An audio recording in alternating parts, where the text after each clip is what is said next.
Hola, buenos días. Bueno, pues estamos aquí nuevamente, el grupo de Medicina Familiar en Beneficio de Todos. El día de hoy tengo una invitada que es la doctora Mariana Pacheco. Ambas somos médicas familiares, o sea, comprendemos muy bien nuestro trabajo. Y bueno, vamos a platicar de algo muy interesante, sí, que es cómo romper la cadena de contagio en la familia una vez que ha aparecido una persona infectada. Primero, doctora Pacheco, ¿me quieres decir, por favor, en qué consiste tu trabajo como médico familiar?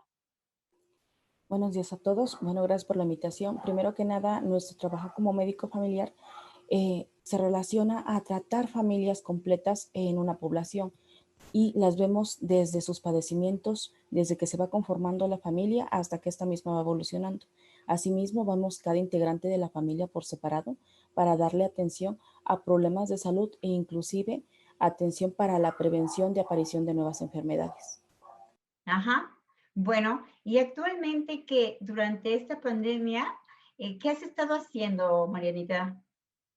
Nuestro trabajo se ha ido combinando. Actualmente damos la consulta de medicina para la familia, pero también damos atención en los famosos módulos de infecciones respiratorias. Para algunos es conocido como los módulos COVID. Sí, ¿por qué? ¿Te acuerdas que por qué pensamos que no debiera de llamarse módulos de infecciones respiratorias? Regularmente ahorita porque estamos viendo que ante la pandemia la gran mayoría de pacientes que presentan síntomas respiratorios pueden ser casos sospechosos para COVID. Sí, pero ya ves que también hemos encontrado, ¿verdad? Que hay personas que no tienen ningún síntoma respiratorio, que puede ser por diarrea, dolor de cabeza, cansancio, ¿sí? Y tiene ya, es también sospechoso de COVID. Bueno, a ver, ya estamos el día que te toca participar en el módulo de los pacientes sospechosos de COVID. ¿En qué consiste ese día tu trabajo? Ese día regularmente, antes de iniciar mi labor, obvio, como todos saben, tenemos que prepararnos, colocarnos un equipo especial para entrar a dar la atención a los pacientes. Una vez que nosotros estamos en el módulo, iniciamos la atención a los pacientes que acuden. Regularmente es dar la consulta, identificar los casos sospechosos, solicitar una prueba, en este caso la PCR, y finalmente dar seguimiento y tratamiento a los pacientes. Ajá. Bueno, y ahorita, ¿como cuántas, tú trabajas en un turno? Sí, me imagino, trabajas como tus 6 horas en un turno. ¿Cómo cuántas personas el día que te toca estar en este tipo de trabajo, cómo cuántas personas atiendes? Hemos visto que en este último mes hemos tenido un porcentaje de pacientes de 40 hacia 58 pacientes en un turno de 6 horas, ¿Entre cuántos médicos? entre 3. Entre 3 médicos, o sea, que te toca más o menos entre 10, 15, 20 pacientes. Regularmente puede variar, a veces por alguna situación, si algún paciente trajera alguna situación especial que requiera ser trasladado, a veces se lleva más tiempo. En este caso, los 3 médicos que trabajamos en este tipo de módulos nos apoyamos, entonces sí el número de pacientes puede ser variado, 11, 12, 13 o en algunos de los casos compañeros han llegado a ver 18 hasta 20. Ah, muy bien. Entonces, eh, ya que se organizan de esta manera, últimamente, ¿has visto que se haya incrementado ahorita por el periodo invernal?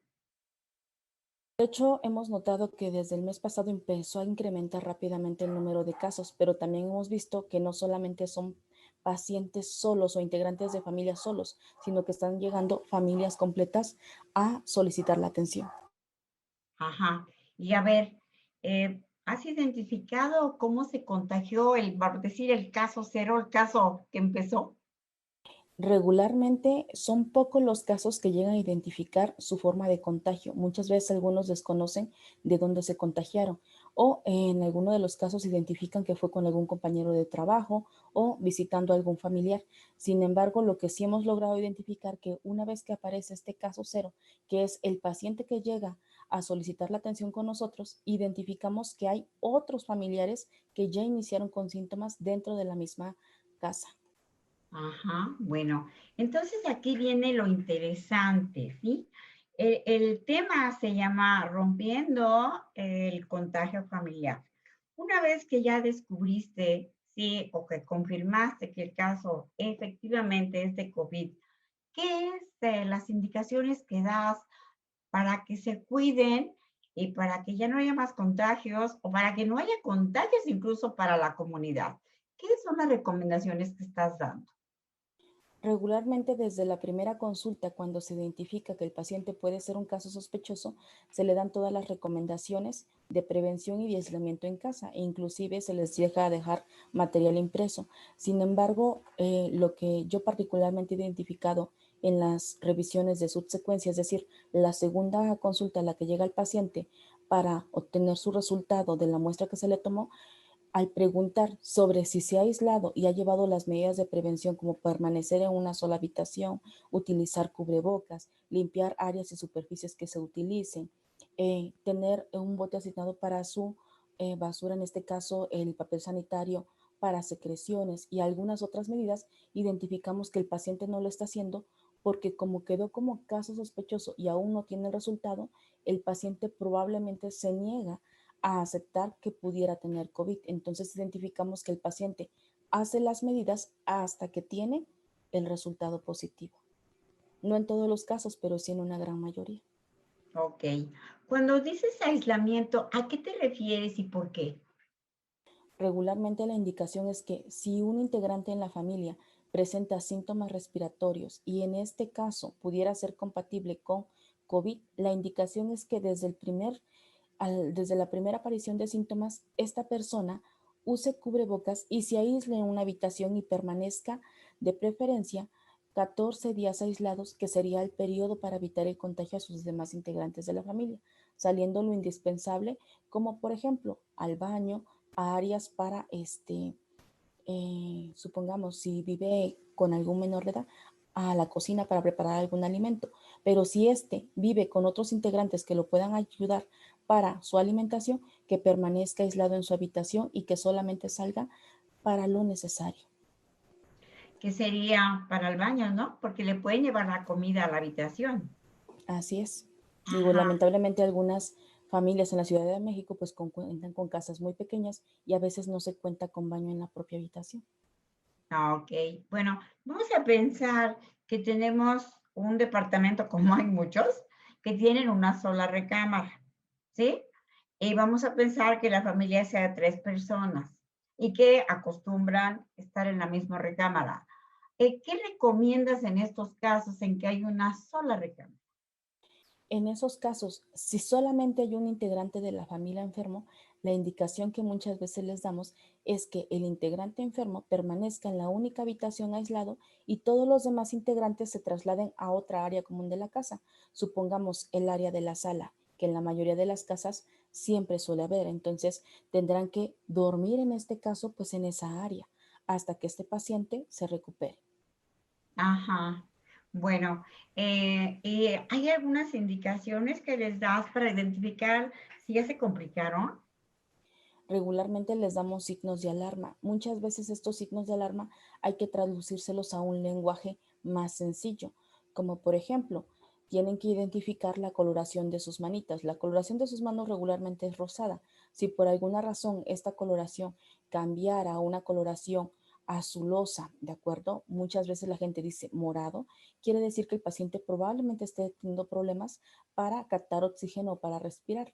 Dos, a algunos pacientes que logran entender algunos conceptos, les enseñamos cuántas respiraciones deben tener en un minuto para que puedan identificar qué es lo normal. Regularmente la mayoría de personas llegamos a respirar 20 veces en un minuto. Hay pacientes que logran identificar este tipo de situaciones y dicen, doctora, estoy respirando 28 veces, 32 veces. Entonces son signos de alarma que el paciente aprende a identificar. Dos, muchas veces suelen tener opresión en el pecho, lo cual pudiera indicar dificultad para respirar. Y en otras ocasiones, algunos pacientes llegan a presentar disnea. La disnea regularmente se refiere a que el paciente, al hacer un pequeño esfuerzo, siente que le falta el aire, ¿de acuerdo? Entonces, si estos signos se identifican, se le pide al paciente que se traslade a la unidad más cercana para su revaloración. Hay otros signos que también pueden estar presentes y que el paciente tiene que tomar en cuenta, como por ejemplo, si se presentara vómito o intolerancia a la vía oral, ¿qué quiere decir? Que el paciente vomitara más de 3 veces. En su caso, este paciente tiene riesgo de deshidratarse, por lo cual también es un signo de alarma y tiene que acudir a la unidad. Otro Ujú. dato que les damos es el estado de alerta. ¿Qué significa? En este momento usted y yo estamos platicando y puedo comprender perfectamente lo que me dice y viceversa. Sin embargo, si por alguna razón me está costando comprender algunas cosas, ¿de acuerdo? Me encuentro con dificultad para orientarme y si yo lo logro identificar o mi familiar lo logra identificar, tendrá que trasladar a este paciente a una unidad más cercana. Ujú. Bueno, pues yo creo que ella nos queda claro en qué consiste el trabajo. Ahora, para estas épocas de fiestas y de reuniones familiares, ¿alguna recomendación en particular para evitar los contagios? Sí, sobre todo principalmente uno, ahorita evitar las reuniones, ¿de acuerdo? Pero sin embargo, creo que la recomendación más importante y que todos debemos identificar es que si en nuestra familia algún integrante inicia con síntomas respiratorios, que muchas veces nosotros decimos es una gripita, Ujú. lamentablemente el COVID puede aparecer como una gripita o puede aparecer con síntomas muy graves. Entonces, la indicación sería, si yo en mi casa identifico a un integrante de mi familia que tiene síntomas respiratorios, llámese escurrimiento nasal, tos, congestión, ¿de acuerdo? Dolor de cabeza, fiebre, inmediatamente en ese momento tengo que usar las medidas de aislamiento. Ese integrante se tiene que ir a una habitación por separada y empezar a usar cubrebocas ese integrante si por alguna razón va a convivir en alguna área común y posteriormente llevarlo a valoración con un médico. ¿Por qué? Porque muchas veces el paciente va cuando ya lleva 3, 4, 5 días de síntomas y lamentablemente los 5 días atrás estuvo conviviendo con todos los demás integrantes de la familia. Y conforme van pasando los días, empezamos a ver que más integrantes de la familia empiezan a aparecer con síntomas. Por eso la importancia de empezar a utilizar las medidas de prevención y de aislamiento desde el primer momento que se identifica a un paciente con síntomas en nuestra familia. Muy bien. Bueno, pues muchas gracias, doctora Pacheco, por estas recomendaciones. Nos vamos a seguir viendo porque yo pienso que tenemos muchas cosas que decirle a la población. Sí, yo entiendo que se acercan épocas festivas, que el tiempo a veces es necesario que la familia se reúna. Sin embargo, si los integrantes que están en la casa deciden reunirse y están en teoría en buenas condiciones o están bien, esa es pertinente, pero sin embargo recibir a nuevos integrantes que vienen de fuera no sería lo adecuado, por lo cual la recomendación que yo sí les daría y que les he dado a mis pacientes es de, si van a festejar estas fiestas de Sembrina, que solamente sea con los integrantes que ya viven dentro de la misma casa, que no agreguen nuevos integrantes, por Claro, favor. ni yo voy a ir a visitar a mi abuelita, ni mi abuelita me viene a Mm, visitar a mí. Entonces, pero además va a ser un año, o sea, que dijéramos, va a ser para toda la vida.